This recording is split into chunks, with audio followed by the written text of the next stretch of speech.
Morning everyone. Well, this is going to be a follow-up video on the one that I made last night about time frame combinations.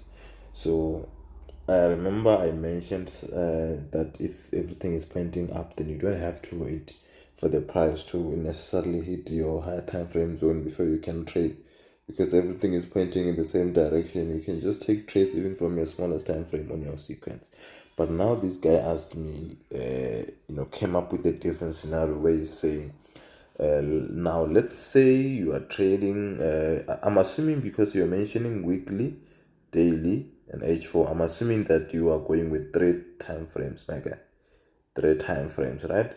So, because remember, I said you can decide to go with 2 or you can decide to go with 3. But remember, those ones who are trading 2 time frames, they are going to be getting more trades than the one who's having 3 time frames, because the one who's with 3 time frames sometimes you'll find that 2 time frames are agreeing with each other, and then the other one doesn't, is pointing in the other direction, which is going to limit you from taking trades. So the more time frames you have in your sequence or in your combination, the more it can even cause paralysis. You find that sometimes you can see this is pointing up. Let's say you decide to go with 5 time frames. 4 of them they're saying we're buying, and then this one says no, I'm going down. Then what are you gonna do? But if you're having just 2 and you just get proper confirmation and they're agreeing with each other, then it's easy for you to take trades there. But let's just go with this example here, where you are saying the weekly is going down. So I'll just make a try and illustrate that. So this is our weekly and it's going down. This is our weekly, and then you said daily is moving up. So you know how daily can go up. It means on this weekly, it's either you have a new weekly candlestick which is like this, but it hasn't yet reached the weekly trend line. Why and how will that break? Or maybe let's say you've got like 2, they are like that. But now, how will this cause a breakout on daily? Remember, let's just go with one. Remember, how can I put this? Remember that you've got 5 daily candlesticks that are equal to 1 weekly candlestick. So this 1 weekly candlestick, when you're going down to your daily time frame, you'll find that it is broken down into 5 candlesticks. So that's why those 5 candlesticks, they are most likely gonna break. They can break the trend line, and the breakout, I always tell you that breakout, it always happens from the smaller time frame to the higher time frame. So you'll find a breakout on H4 before the price can break the structure on daily. Why? Because on H4 there's too many candlesticks than daily. The same thing here. This one candlestick, when you're going down, you'll find that on daily we did have you find that on daily. Let's then bring in a different color.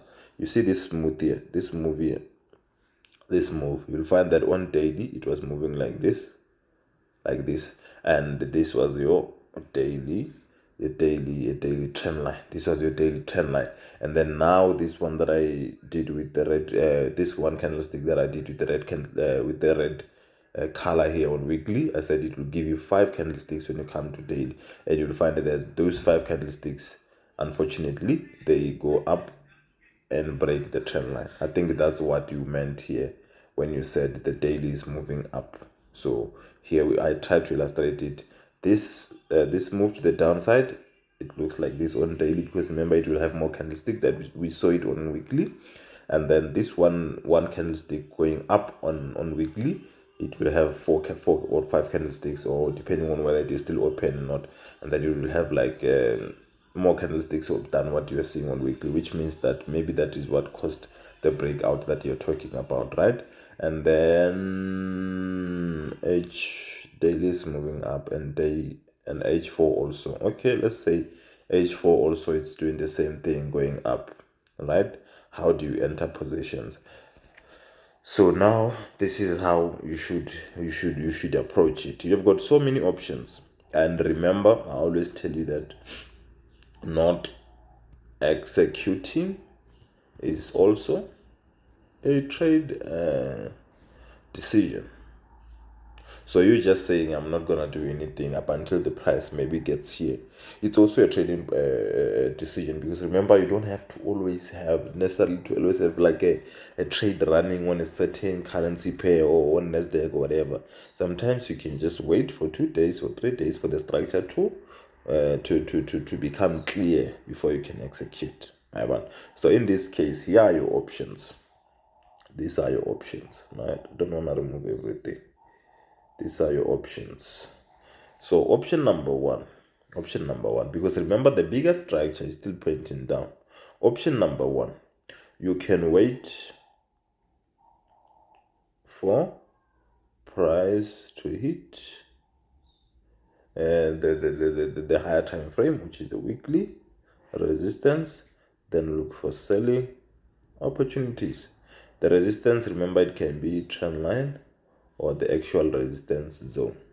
So in this case, if the price goes up and then it touches the trend line, you're more than welcome to look for selling opportunities, simply because our weekly is still down, right? But now, what if sometimes this is option number one that you can do. In the meantime, you can be doing something else, and then you're just waiting for the price to get there. So you're not gonna execute while the price is still not at that level. But there are those ones will be like, no, I'm gonna wait too long. But remember, you are not forced to trade one thing. So it's not like if you're not executing here, you won't get trade opportunities somewhere else. You can just wait on this one and go trade something else in the meantime. Option number two, if you feel like the space between where we are currently, which is here, and the next opposing resistance or trend line, if the number of pips, it is worth your risk. If let's say you said daily broke the trend line, right? It broke the trend line, and then you can see we removed the resistance as well. So if you feel like the distance between this and that is still too much, you can try and buy just to, it's more like you are accompanying the price to that weekly zone that we said with option one you're waiting at. It's either you wait there and wait for the price to just play out the way it wants to, or until it gets there, or you're just gonna try and say, okay, now because the daily has been broken, and even H4, you can even do this on H4, because daily and H4 they're pointing up. So on this very same which color can I use? On this very same daily support, you can look for H4 support inside there, and then look to buy it, and then you're going to exit where you are just hoping that the price you will accompany the price until it hits the weekly trend line, or until it hits what? It hits the weekly resistance if it's there. That's option number two.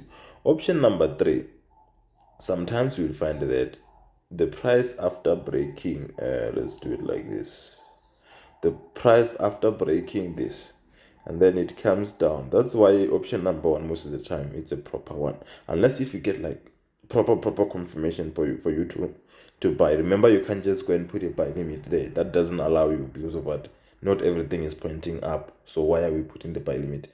Not everything is pointing up. Our highest time frame is pointing down. So that's risky. That's what I'm saying. For you to execute there, you will need to have maybe like a clear confirmation, and make sure that your risk is small, because of what? You are going against the weekly structure. It's just that you feel like the gap between the weekly and weekly is still so high.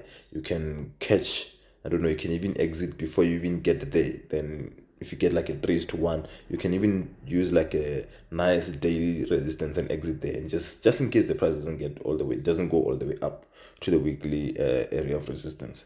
So sometimes we find that the price after breaking like that, it comes down to the support. You're looking for your breakout, I mean your confirmation for you to go long, and look what the price does.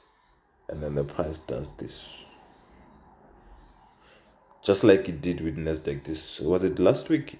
I don't think it was this week. I think it was last week. Then it does this. No, it was this week. I think around Monday it does something like this. Meaning now that that upward move you're talking about when you said daily is moving up, now it changes to downward, which is still in the same trend with this, and you'll find that even H4, that move is gonna cause the thing to go down.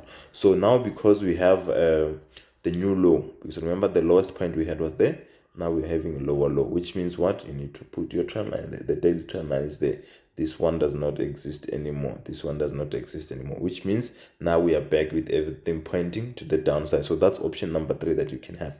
Okay, remember option number 1, you can wait until the price goes all the way up to the highest time frame area of resistance so that you can sell from there. Why? Because the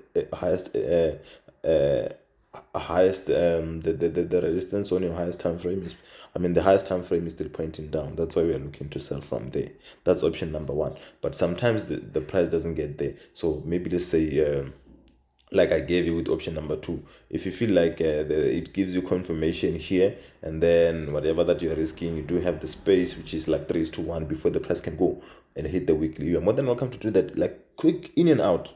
So that's more like a smash and grab, in and out, you're out. Because what, you don't want to hold for too long, because of what, you're going against the highest time frame.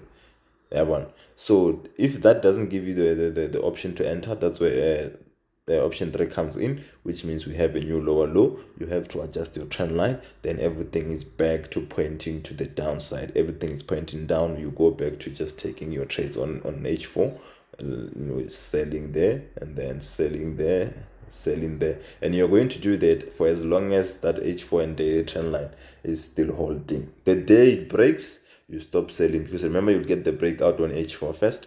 The day H4 stops, breaks out, and the daily is still holding, you're more than welcome to wait for the price to go up to the daily resistance and sell from there, which is the same concept with what we did here with weekly, because of what, daily will still be holding.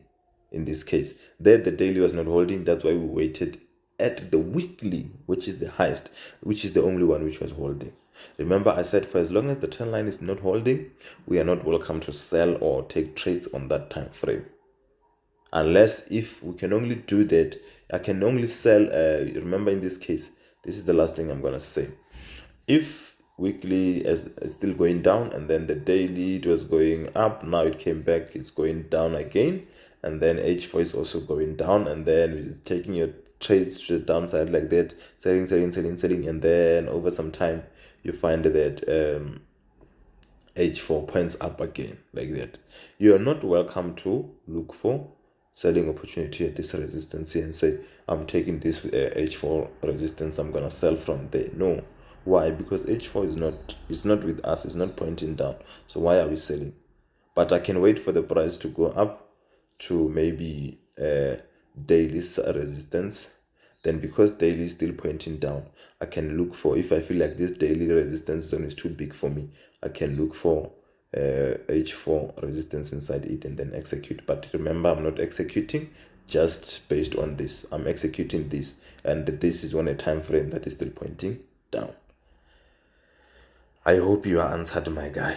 Remember, you don't have to always have trades running. Sometimes you find that your time frames, they don't agree with each other at all. One is pointing up, one is pointing down, and then they're just far from agreeing with each other. That's why you need to exercise your patience. So just put that one on hold and go check something else in the meantime. Why one? Because sometimes you'll be taking unnecessary losses. Why? Because you're trying to catch something that's not there, something that you don't understand, something that does not make sense. Sometimes you'll find the market making moves that you can't even interpret. But we can't say that the broker is playing with the price, is tampering with it. No, we're not so sure about that, and we don't care what they do with the price. If they are not giving us a reason to enter, we're not going to enter. If we enter and we take a loss, we're not going to try and shift the blame and say they did 1, 2, 3. No. We're not focused on the price. If you get it wrong, you got it wrong. You got it wrong. Just take it like that. You got it wrong. Move to the next one. So remember, you don't have to always have trades running on a certain pair or stock or whatever. So, but when everything is aligned, you can be patient and wait for them to align again or to face in the same direction again. It's easier that way. Because if you try and be like a ninja to trade in the upward move and then the downward move, some of the losses will be like, how did I enter this one? I could have just stayed out. Alright guys, I hope you answered my guy, and then don't forget to like and subscribe, and then I'll see you all in the next video. Sharp.